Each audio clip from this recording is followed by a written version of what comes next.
All right, let's talk about network security. But you know what? Forget the complicated checklists and the technical jargon for a minute. We're going to look at this a different way.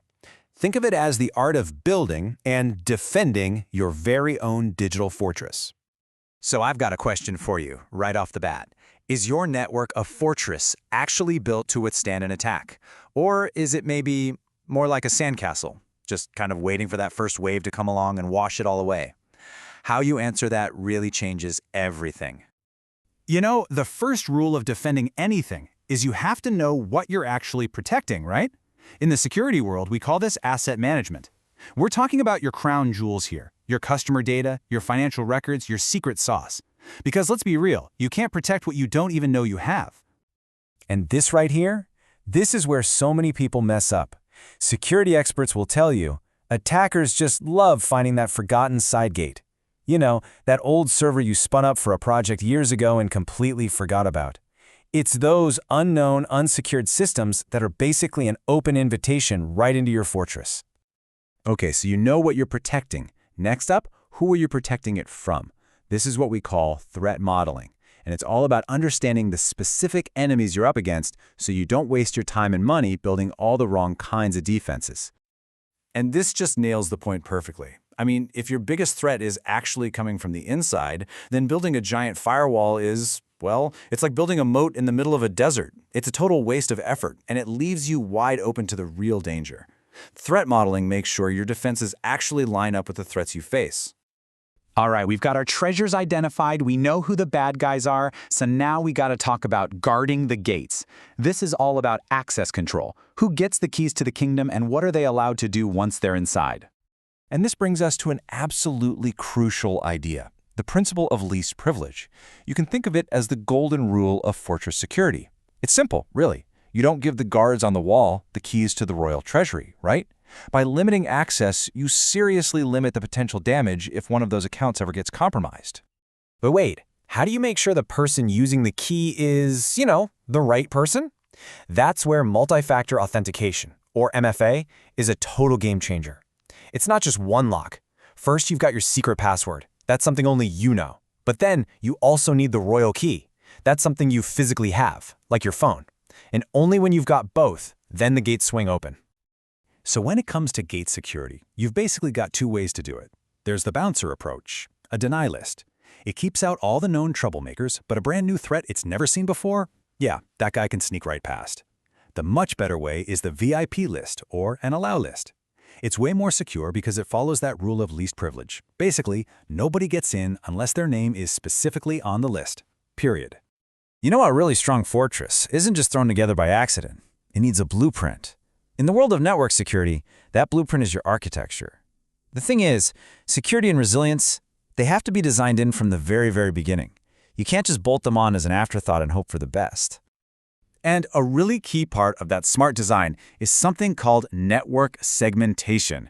This is such a powerful idea. It's basically about breaking down your huge, sprawling network into smaller, totally isolated zones. And here's why that is so effective. Think about it. Instead of one giant castle, imagine you have multiple smaller courtyards. Now, if an attacker breaches one of those outer walls, well, they're trapped. They're stuck in just one little area. They are not free to just wander around the entire kingdom and cause chaos. The damage is contained. It's a huge deal. Okay, let's push this design idea even further and talk about zero trust. This is a really modern way of thinking about security where you just get rid of all the built-in trust from the network itself. You pretty much assume the network is hostile, even if you're on the inside. So what does that actually look like? Well, in a zero-trust fortress, it literally doesn't matter if you're already inside the main gates. Your ID is getting checked at every single door, for every single room, every single time you try to go anywhere. No shortcuts, no exceptions. Okay, so we've talked about the blueprints and the gates. Now let's talk about the actual walls.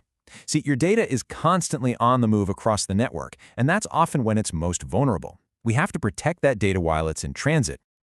And a fantastic tool for this is a VPN, a virtual private network. A VPN is like having a secret armored tunnel for your data. It lets it travel safely right through the middle of hostile territory, like the public internet, and get back to your fortress without anyone being able to intercept it. And of course, you can't talk about walls without talking about firewalls. These are your main gatekeepers. They stand right at the perimeter, and their job is to inspect everything trying to get in or out. They make their decisions based on a super strict set of rules. Yep, those allow and deny lists we mentioned earlier. And this brings us to what might be the single most important part of this whole thing. A fortress is never, ever finished. Your attackers are always coming up with new weapons, new strategies. So your defense can't be a one-time thing. It has to be a process of constant vigilance and constant maintenance. I mean, this quote really says it all. Systems that aren't updated regularly are like big, gaping cracks forming in your fortress walls. And we're not talking about some super complex, brand new kind of attack here. We're talking about known vulnerabilities that attackers can exploit easily. That's exactly why having a policy to update by default is so absolutely critical. And when you boil it all down, this is the number that really matters. 1. That's all it takes. Just one known vulnerability, one unpatched system, one server you forgot about.